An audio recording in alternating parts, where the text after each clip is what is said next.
Hello dear student, welcome to ICC online lecture. देखिए, इसके पहले वाले क्लास में हम लोग ह्यूमन आई और विजुअल डिफेक्ट्स पढ़ चुके थे। आज हम लोग पढ़ते हैं माइक्रोस्कोप के बारे में। तो देखिएगा, माइक्रोस्कोप पढ़ने से पहले हम एक छोटा सा टॉपिक देख लेते हैं। विजुअल एंगल, विजुअल एंगल दर्शन कोण। देखिएगा, ये दर्शन कोण। देखिए, नाम से ही आपका कुछ स्पष्ट हो रहा है। दर्शन कोण, दर्शन का मतलब हुआ जैसे दिखना, दिखने वाला कोण। तो कोई भी वस्तु हम लोग लेते हैं और वो वस्तु हमारी आँखों पर जो कोण बनाती है उसी को हम लोग कहते हैं दर्शन कोण।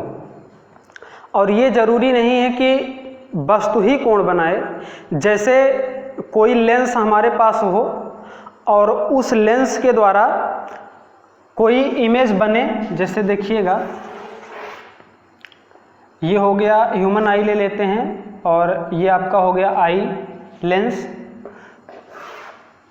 इसके सामने कोई भी ऑब्जेक्ट है ए बी, कोई भी ऑब्जेक्ट है ए बी, और इसको हम और समीप लाते हैं तो हमको ये और स्पष्ट दिखता है, और समीप लाते हैं तो कुछ और स्पष्ट दिखता है। और एक स्थिति ऐसी आती है कि अगर हम और समीप ले जाते हैं तो उतना स्पष्ट नहीं दिख पाता, और जितने दूरी पर लाते थे कि एकदम स्पष्ट दिखने लगता था, वही जो न्यूनतम दूरी होती है उसी को बताया गया था स्पष्ट दृष्टि की न्यूनतम दूरी होती है, जिसे हम लोग कहते हैं 25 सेंटीमीटर। और इसको रिप्रेजेंट करते हैं डी से। डी बराबर 25 सेंटीमीटर स्पष्ट दृष्टि की न्यूनतम दूरी। तो देखिए, ये जो ऑब्जेक्ट है ये कुछ इस तरह से नेत्र पर कोण बना रहा है। इस कोण को हम लोग बोल सकते हैं दर्शन कोण। और अगर इसी वस्तु को हम दूर ले जाएं, इसी वस्तु को और दूर ले जाएं, वस्तु वही है, और अगर वस्तु वही है तो ये जो इस पर कोण बनाएगा, ये कोण देख लीजिए, इसकी अपेक्षा कुछ छोटा हो जाएगा। और अगर ये कोण छोटा हो रहा है तो हम कह सकते हैं वस्तु उतनी स्पष्ट दिखाई नहीं देगी। तो दर्शन कोण स्पष्ट क्या हो रहा है यहाँ से, दर्शन कोण जितना बड़ा होगा वस्तु उतनी ही स्पष्ट दिखाई दे रही है एक निश्चित न्यूनतम दूरी तक। लेकिन ये चीज़ आपको ध्यान रखना है, एक निश्चित न्यूनतम दूरी तक। और ये दूरी कितनी होती है, 25 सेंटीमीटर, ये बता दिया गया है आप लोगों को। तो देखिए, आपका जरूरी नहीं जैसे कि बताया कि ये वस्तु ही हो, कोई भी लेंस हो और उस लेंस के सामने कोई वस्तु रखी हो, उस वस्तु का कहीं पर प्रतिबिंब बने, तो जब हम प्रतिबिंब को देखते हैं तो प्रतिबिंब भी हमारे नेत्र पर कोण बनाता है, तो उसको हम लोग दर्शन कोण कहते हैं। अब ये जो इतना ध्यान रखना है यहाँ पर, ऑप्टिकल इंस्ट्रूमेंट में जो हम लोग पढ़ने जा रहे हैं, यहाँ पर जब वस्तु के द्वारा आंख पर दर्शन कोण बनेगा तो उसको हम लोग लिखेंगे अल्फा, और प्रतिबिंब के द्वारा जो दर्शन कोण बनेगा उसको हम लोग लिखेंगे बीटा। इतना आप ध्यान दीजिएगा। देखिएगा, एक होता है आपका मैग्नीफाइंग पावर। मैग्नीफाइंग पावर आपका क्या होता है कि ये जो यम, इसके बारे में आप कुछ पढ़े थे लेंस में, आवर्धन क्षमता, तो रेखीय आवर्धन पढ़े थे, आवर्धन क्षमता नहीं। ये जो ऑप्टिकल इंस्ट्रूमेंट में आप कह सकते हो, चाहे वो माइक्रोस्कोप हो या टेलीस्कोप हो, ऑप्टिकल इंस्ट्रूमेंट का जो मैग्नीफाइंग पावर होता है वो बराबर होता है प्रतिबिंब के द्वारा आंख पर बना दर्शन कोण और वस्तु के द्वारा आंख पर बने दर्शन कोण के। हम लिख सकते हैं यम बराबर बीटा बाई अल्फा। ये यम क्या रिप्रेजेंट करता है, यम क्या दर्शाता है, अगर आप से पूछा जाए तो आप कह सकते हो कि यम का मतलब है कि कोई भी इंस्ट्रूमेंट हो, वो इंस्ट्रूमेंट ऑब्जेक्ट जितना बड़ा हमको दिख रहा है उससे प्रतिबिंब कितना गुना बड़ा बना रहा है, उसी का मतलब होता है जितना अधिक गुना बड़ा बना ले जाए उसी इंस्ट्रूमेंट को हम लोग कहते हैं कि वो अच्छा इंस्ट्रूमेंट है, ज़्यादा आवर्धित प्रतिबिंब बना रहा है। अब देखिए, इसमें आगे हम बात करते हैं माइक्रोस्कोप की। तो माइक्रोस्कोप आपका जो होता है सूक्ष्मदर्शी, सूक्ष्मदर्शी एक ऐसा यंत्र है, एक ऐसा इंस्ट्रूमेंट है जिसकी सहायता से अति सूक्ष्म वस्तुओं को स्पष्ट रूप से देखा जा सकता है। अब देखिए ये जो माइक्रोस्कोप होता है ये 2 टाइप से यहाँ पर हमको पढ़ना है। एक होता है आपका सिंपल माइक्रोस्कोप, सिंपल माइक्रोस्कोप, और एक होता है कंपाउंड माइक्रोस्कोप।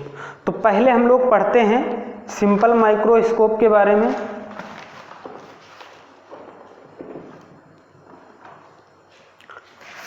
पहले देखिए हम लोग पढ़ते हैं सिंपल माइक्रोस्कोप के बारे में।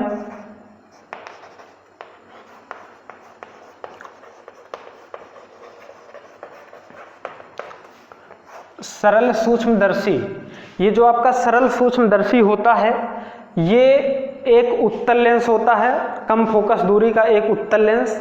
जैसे देखिए यहाँ पर हम फिगर शो कर रहे हैं, ये आपका हो गया एक उत्तल लेंस और इसकी जो फोकल लेंथ होती है छोटी होती है। ये हो गया इसका मुख्य अक्ष और यहाँ पर फोकस F, इसके बीच में कोई भी ऑब्जेक्ट है यहाँ पर AB, ऑब्जेक्ट है AB। अब देखिए यहाँ से मुख्य अक्ष के समांतर चलने वाली प्रकाश की किरणें लेंस से अपवर्तन के पश्चात इसके फोकस से होकर निकल जाती हैं और जो किरणें ऑप्टिकल सेंटर C से होकर जाती हैं ये सीधे निकल जाती हैं। अब ये दोनों किरणें डाइवर्ज हो रही हैं, यानी इसको हम पीछे की तरफ बढ़ाते हैं तो पीछे की तरफ ये कहीं पर ये किरणें मिलती हैं, जहाँ पर मिलती हैं वही कहते हैं कि इसका प्रतिबिंब बन रहा है।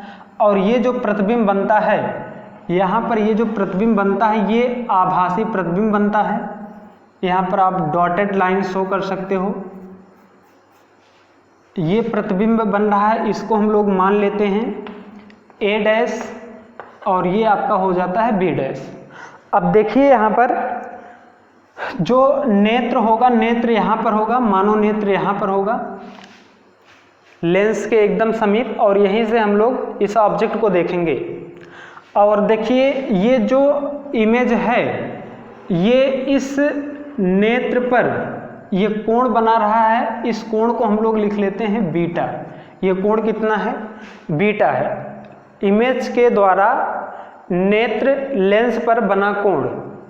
देखिए अब जैसे कुछ लोग होते हैं ये कहते हैं कि यहाँ तो वस्तु है तो वस्तु के द्वारा हम कोण क्यों नहीं ले रहे हैं। वस्तु के द्वारा कोण हम लोग लेंगे तो ये डिस्टेंस इतना जरूरी नहीं कि ये u डिस्टेंस हो, इसको मान लेते हैं u है, u का मान कुछ भी हो सकता है। और ये प्रतिबिंब बना है, इसको चलिए लिख लेते हैं C पॉइंट। देखिए बीटा का मान अगर हम लोग निकालते हैं, भी अल्फा के लिए बता रहे हैं कि ये अल्फा क्यों नहीं लिए हैं, पहले बीटा का मान निकाल लें।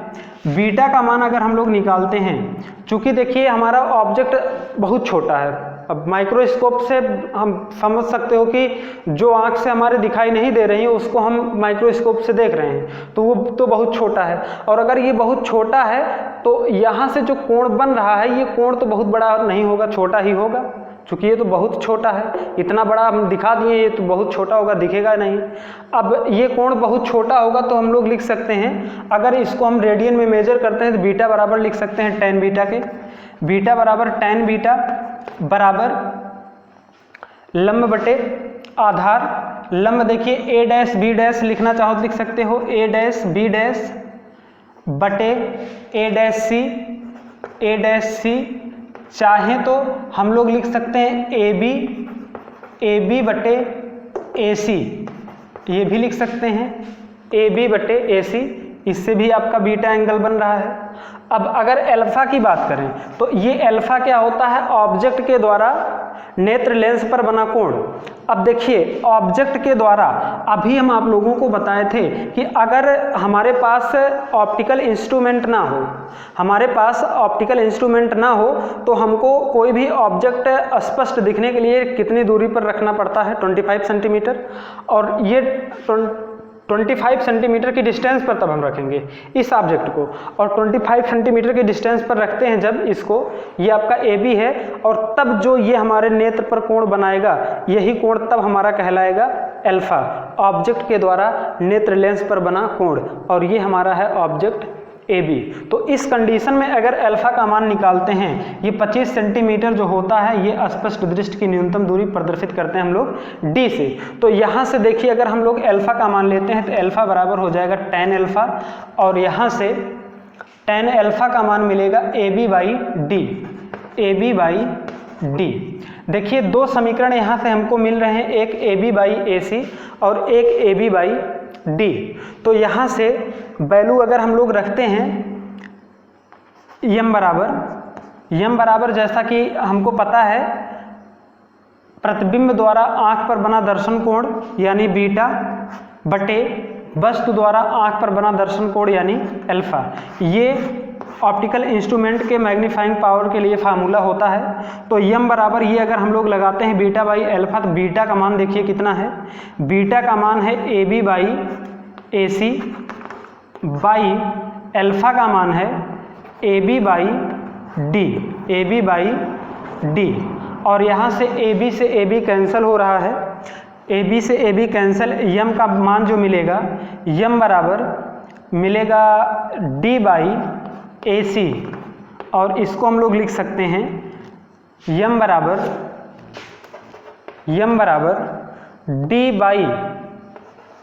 डी बाई ए सी। ए सी का जो मान है, ए सी का मान है u, तो d बाई यू जो मिला, ये देख लीजिए व्यापक सूत्र यही है सरल सूक्ष्मदर्शी के आवर्धन क्षमता का। और इसको जो है हम लोग दो कंडीशन में पढ़ते हैं अब, और दो कंडीशन इसका जो है, एक तो है स्पष्ट दृष्टि की न्यूनतम दूरी, ये जो अंतिम प्रतिबिंब बनता है, अंतिम प्रतिबिंब स्पष्ट दृष्टि की न्यूनतम दूरी पर बने, और एक बार हम लोग पढ़ेंगे कि अंतिम प्रतिबिंब अनंत पर बने, या अनंत और इसके बीच क्यों नहीं पढ़ते हैं। इसका मतलब होता है कि किस कंडीशन में मैग्नीफाइंग पावर मैक्सिमम होगा, यम का मान मैक्सिमम होगा, और यम का मान मिनिमम कितना होगा। तो मैक्सिमम इसकी वैल्यू तब होगी जब ये स्पष्ट दृष्टि की न्यूनतम दूरी पर बनेगा प्रतिबिंब। अंतिम प्रतिबिंब जब स्पष्ट दृष्टि की न्यूनतम दूरी पर बनेगा तो यम का मान महत्तम होगा, और अगर ये अंतिम प्रतिबिंब अनंत पर बनेगा तो इस यम का मान जो होगा वो निम्नतम होगा। आप लोगों को वैसे भी बताया गया कि जैसे जैसे दूर जाते थे प्रतिबिंब कम स्पष्ट दिखता है, और जैसे जैसे पास आते हैं प्रतिबिंब ज़्यादा स्पष्ट दिखता है। और एक निश्चित डिस्टेंस, वो डिस्टेंस कितना है 25, और 25 सेंटीमीटर पर सबसे स्पष्ट दिखता है। लेकिन जब वही कह रहे हैं कि इमेज ये 25 पर दिखेगा, सबसे स्पष्ट दिखेगा, और सबसे स्पष्ट दिखने का मतलब हुआ कि इस इंस्ट्रूमेंट का जो मैग्नीफाइंग पावर है वो सबसे ज़्यादा हुआ। तो महत्तम के लिए स्पष्ट दृष्टि की न्यूनतम दूरी पर ये बनना चाहिए, और मिनिमम के लिए जो है अनंत पर बनना चाहिए। तो देख लेते हैं कंडीशन। देखिएगा जब अंतिम प्रतिबिंब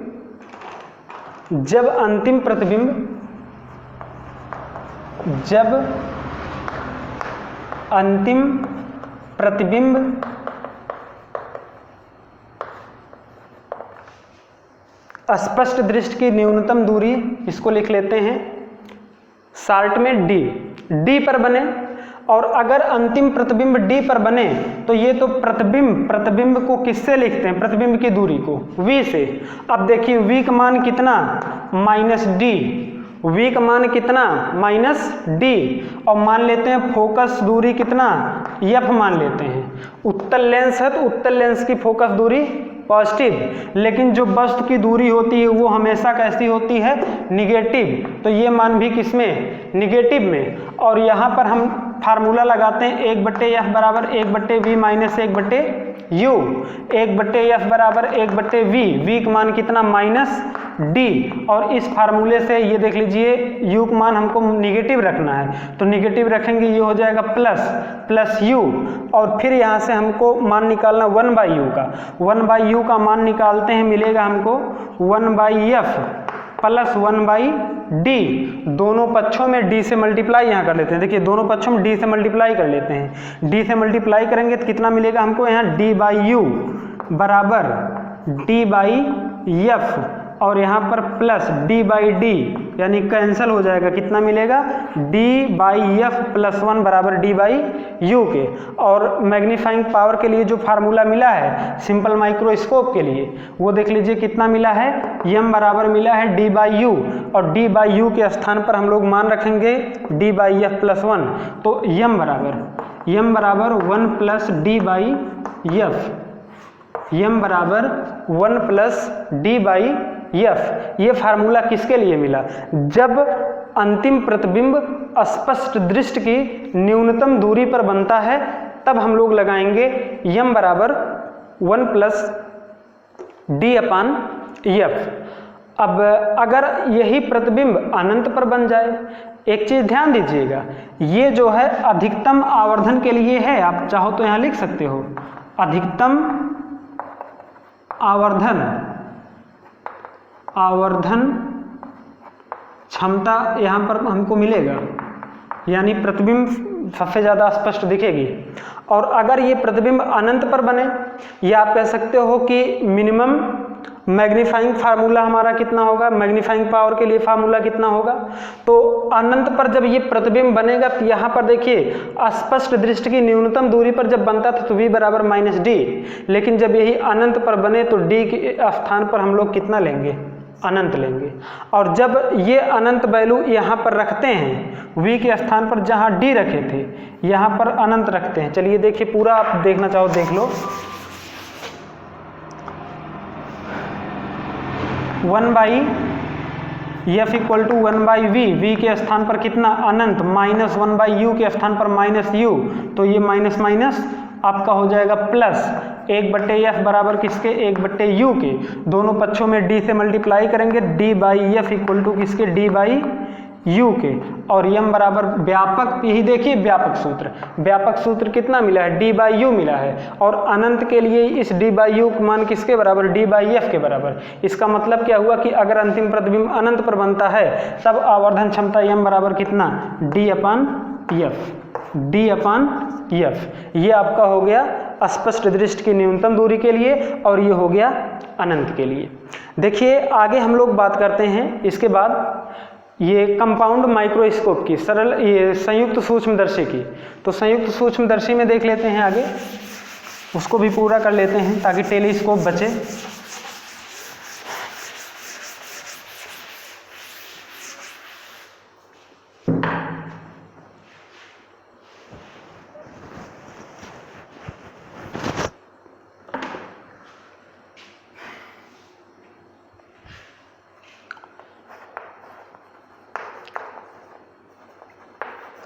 कंपाउंड माइक्रोस्कोप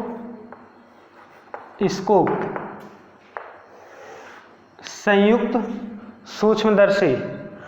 अब देखिए इसमें संयुक्त सूक्ष्मदर्शी में एक बेलनाकार नली होती है, और इसके एक सिरे पर, नली के एक सिरे पर एक लेंस होता है, और इसके पहले सिरे पर जो लेंस है इसकी जो फोकस दूरी होती है ये कम फोकस दूरी का लेंस होता है, द्वारक जो होता है इसका छोटा होता है, और एक अधिक फोकस दूरी का और बड़े द्वारक का दूसरा उत्तल लेंस नली के दूसरे सिरे पर लगा रहता है, नली के दूसरे सिरे पर लगा रहता है। कुछ इस तरह से देखिए, और दोनों का जो मुख्य अक्ष होता है वो एक ही होता है। ये हो गया इसका पूरा मुख्य अक्ष। अब यहाँ पर इसको हम लोग लिख लेते हैं L1 और इसको लिख लेते हैं L2। ध्यान दीजिए, जो हमारा पहला लेंस होता है, या जब भी आप कंपाउंड माइक्रोस्कोप पढ़िए, कंपाउंड माइक्रोस्कोप की बात की जाए तो उसमें आपको कहना है कि नली के एक सिरे पर कम फोकस दूरी व छोटे द्वारक का उत्तल लेंस लगा रहता है जिसे अभिदृश्यक लेंस कहते हैं।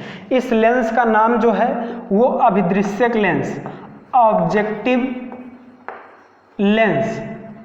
और ये जो लेंस है, नली के दूसरे सिरे पर एक अन्य लेंस बड़ी फोकस दूरी व बड़े द्वारक का होता है जिसे हम लोग कहते हैं आई पीस।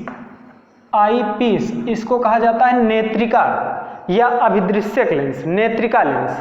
अब देखिए इसके सामने ये जो हमारा ऑब्जेक्टिव लेंस है, ऑब्जेक्टिव लेंस नाम से ही स्पष्ट हो रहा है कि इस लेंस के सामने हम लोग ऑब्जेक्ट को रखते हैं। जिस ऑब्जेक्ट को देखना रहता है उसी ऑब्जेक्ट को इस लेंस के सामने रखते हैं। अब देखिए यहाँ पर इसका चलिए मान लेते हैं फोकस है एफ ओ, और ये जो है कोई वस्तु ए बी है, और ए बी से मुख्य अक्ष के समांतर चलने वाली प्रकाश की किरणें लेंस से अपवर्तन के पश्चात इसके फोकस से होकर जाएंगी। एफ ओ डैश कुछ भी आप लिख सकते हो कुछ इस तरह से। और जो किरणें ऑप्टिकल सेंटर L1 माना गया है, ऑप्टिकल सेंटर L1 से होकर जाएंगी, ये सीधे निकल जाएंगे। इसका जो प्रतिबिंब बनता है यहाँ पर देखिए बन रहा है, और इसको हम लोग लिख लेते हैं ये प्रतिबिंब A डैश B डैश। अब एक चीज़ यहाँ पर आप ध्यान दीजिएगा, इसमें इस प्रकार हम एडजस्टमेंट करते हैं कि ये जो आईपीस है, आईपीस का फोकस इसके इधर हो, या आप कह सकते हो जब ये प्रतिबिंब बने तो इस प्रतिबिंब को इस प्रकार हम एडजस्ट करते हैं कि ये प्रतिबिंब आई लेंस और आई लेंस के फोकस के बीच में हो। इसका मतलब आई लेंस का फोकस यहाँ कहीं हो, आई लेंस के फोकस और आई लेंस के ये बीच में हो। इसमें दंड चक्र व्यवस्था होती है, इसको आगे पीछे करके इस तरह से हम एडजस्ट करते हैं कि इसके बीच में आ जाए। अब देखिए यहाँ पर ये जो प्रतिबिंब A डैश B डैश है, ये आईपीस के लिए ऑब्जेक्ट का कार्य करता है, और यहाँ से मुख्य अक्ष के समांतर चलने वाली प्रकाश की किरणें लेंस से अपवर्तन के पश्चात ये मुख्य फोकस से होकर ऐसे निकल जाती हैं, और जो किरण ऑप्टिकल सेंटर से होके जाएगी ये सीधे निकल जाएगी। फिर देखिए ये दोनों किरणें डाइवर्ज हो रही हैं इधर, और इसको हम पीछे की तरफ बढ़ाते हैं कुछ इस तरह से।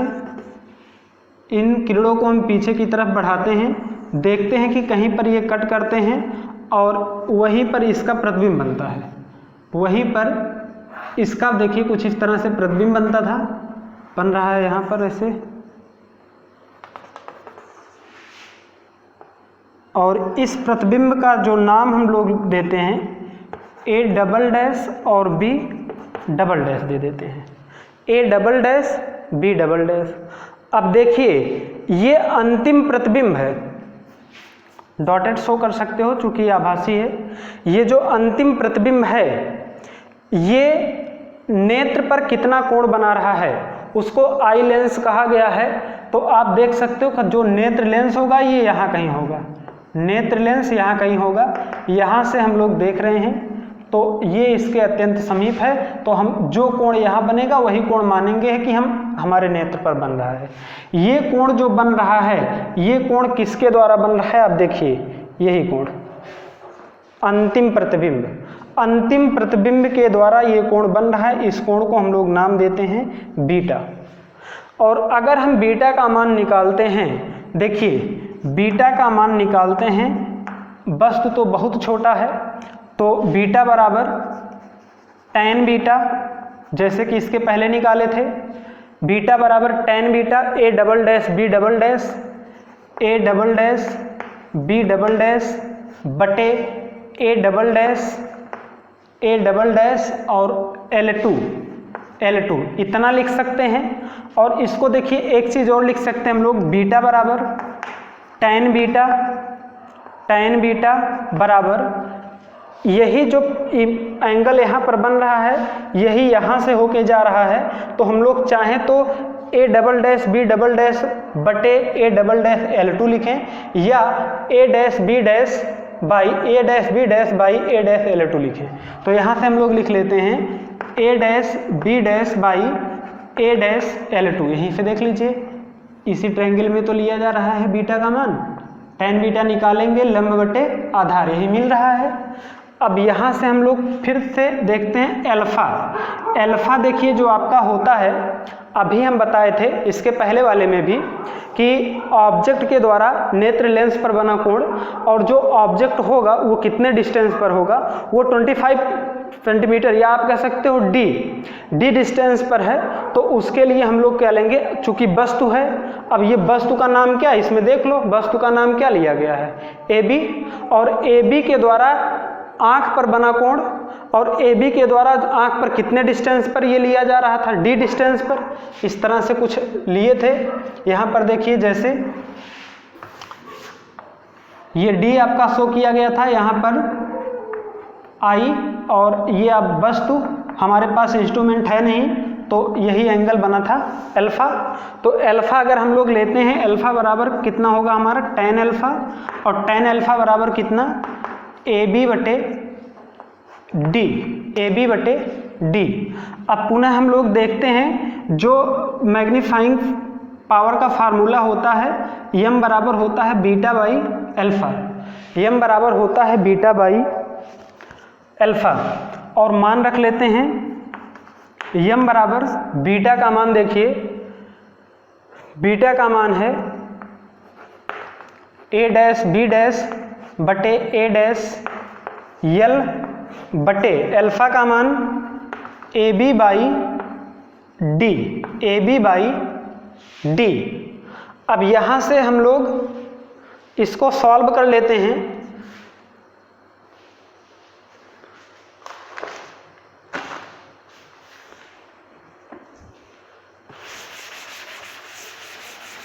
देखिएगा आगे, m बराबर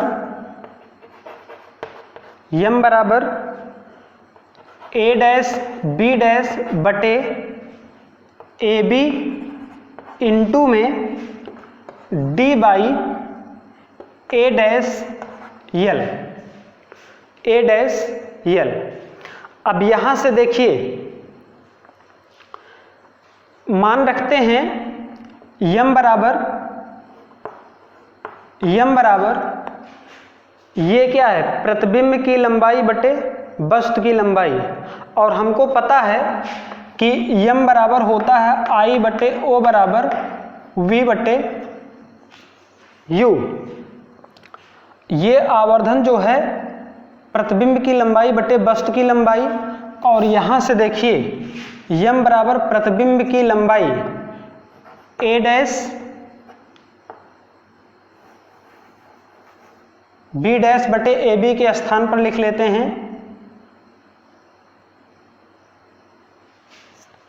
A डैश B डैश प्रतिबिंब की दूरी V बटे इसके स्थान पर लिख लेते हैं U। और ये जो V है ये किसके लिए देख लीजिए है, ये ऑब्जेक्टिव लेंस के द्वारा। तो ऑब्जेक्टिव लेंस के द्वारा इसको हम लोग लिख लेते हैं VO, यहाँ पर VO। और ऑब्जेक्टिव लेंस के लिए जो ऑब्जेक्ट का कार्य कर रहा है उसको हम लोग लिख लेते हैं UO। तो ये हमारा मान हो गया UO। और यहाँ पर देखिए इसका मान उल्टा है, यहाँ पर इमेज उल्टा बना है, यहाँ पर ये ऑब्जेक्ट सीधा था, तो चाहे तो वैल्यू यहाँ पर निगेटिव हम शो कर सकते हैं। इनटू में D by A dash L, A dash L2 यहाँ पर होना चाहिए, A डैश L2 यहाँ पर रहेगा। अब A डैश L2 लेते हैं तो इसका मान देखिए ये भी ऑब्जेक्ट का कार्य कर रहा है, लेकिन किसके लिए, नेत्रिका के लिए ऑब्जेक्ट का कार्य कर रहा है। और ऑब्जेक्ट की डिस्टेंस को हम U से लिखते हैं, और चूंकि ये नेत्रिका के लिए है तो यहाँ पर लिख लेते हैं UE, यहाँ पर लिख लेते हैं कितना UE। ये वैल्यू अभी निगेटिव देखिए नहीं रखे हैं, अभी मान रखते हैं तो वहीं पर रख लेते हैं। जब कंडीशन लगाते हैं। तो जो हमारा यहाँ पर व्यापक आप कह सकते हो फार्मूला एक प्रकार से जो मिल रहा है, वो मिल रहा है यम बराबर माइनस में VO अपान UO इंटू में D अपान UE। यहाँ माइनस इसलिए नहीं रखे, D का मान भी माइनस नहीं रखे। अगर माइनस यहाँ पर रखना भी चाहते हो तो ये माइनस माइनस आपका प्लस हो जाएगा। D भी तो इसी डायरेक्शन में है, लेफ्ट में। अब यहाँ पर देखिए ये मिल गया कंपाउंड माइक्रोस्कोप के मैग्नीफाइंग पावर का जनरल फार्मूला। यहाँ पर भी हमको दो कंडीशन लगाना है। अब एक लगाना है मैक्सिमम मैग्नीफाइंग पावर के लिए और एक मिनिमम मैग्नीफाइंग पावर के लिए लगाना है। यानी एक बार स्पष्ट दृष्टि की न्यूनतम दूरी के लिए और एक बार अनंत के लिए। तो देखिए अगर स्पष्ट दृष्टि की न्यूनतम दूरी के लिए हम लोग फार्मूला लगाते हैं, लिख लेते हैं, जब अंतिम प्रतिबिंब स्पष्ट दृष्टि की न्यूनतम दूरी पर बनता है तो अंतिम प्रतिबिंब, मतलब यहाँ पर जो प्रतिबिंब ये बना था यहाँ वाला, यही अंतिम प्रतिबिंब तो है। और ये अंतिम प्रतिबिंब किसके द्वारा बना, देखिए आईपीस के द्वारा, अभिदृश्यक के द्वारा। और अंतिम प्रतिबिंब कोई भी हो, प्रतिबिंब को हम लोग किससे लिखते हैं, V से लिखते हैं प्रतिबिंब की दूरी को। और चूंकि ये आईपीस के द्वारा बना है इसलिए इसको हम लोग लिखेंगे किससे, V और सफिक्स में E से। देखिए अंतिम प्रतिबिंब जब स्पष्ट दृष्टि की न्यूनतम दूरी पर बने तो उस कंडीशन में VE बराबर किसके, माइनस डी के। और मान लेते हैं आईपीस की जो फोकस दूरी है वो है FE, और जो आईपीस के लिए ऑब्जेक्ट का कार्य कर रहा है वो कितना है, UE, और ये भी बाईं तरफ है तो कितना, माइनस कितना, UE। अब फार्मूला लगाएंगे 1/F बराबर 1/V माइनस 1/U से। यहाँ से लगाएंगे तो हमको कितना मिलेगा, देखिए मिलेगा 1/F के स्थान पर कितना, FE बराबर 1/V के स्थान पर कितना, -D, ये मान हुआ -D, और -1/U के स्थान पर हुआ -UE, तो ये प्लस कितना, UE। 1/UE का मान अगर हम लोग निकालते हैं, 1/UE का मान निकालते हैं, मिलेगा 1/FE प्लस 1/D। और यहाँ से हम पुनः दोनों तरफ D से मल्टीप्लाई कर लेते हैं। D से मल्टीप्लाई करेंगे मिलेगा D/UE बराबर D/FE प्लस कितना, 1। अब देखिए व्यापक सूत्र जो मिला है, इसी में D/UE है, तो D/UE का मान कितना मिला, 1 + D/FE। यही मान इस समीकरण में हम लोग रख लेते हैं। जब इस समीकरण में रखते हैं तो देखिए मिल कितना रहा है, magnifying power M equal to मिल रहा है -VO/UO इंटू D/UE। D/UE के स्थान पर 1 + D/FE। ये देखिए आपका मिल गया स्पष्ट दृष्टि की न्यूनतम दूरी के लिए सूत्र। और अगर यही प्रतिबिंब स्पष्ट दृष्टि की न्यूनतम दूरी पर ना बने, ये जो प्रतिबिंब यहाँ पर बन रहा था ये प्रतिबिंब D दूरी पर ना बने, ये प्रतिबिंब बने अनंत दूरी पर, तो अनंत दूरी के लिए हम लोग फिर लेंगे वही कि ये जो VE का मान है, VE का मान हो जाएगा कितना, अनंत, और बाकी सब वही रहेगा। और जब बाकी सब वही रहेगा तो यहाँ से देखिएगा फिगर का कोई काम नहीं है, मिटा दे रहे हैं इसको।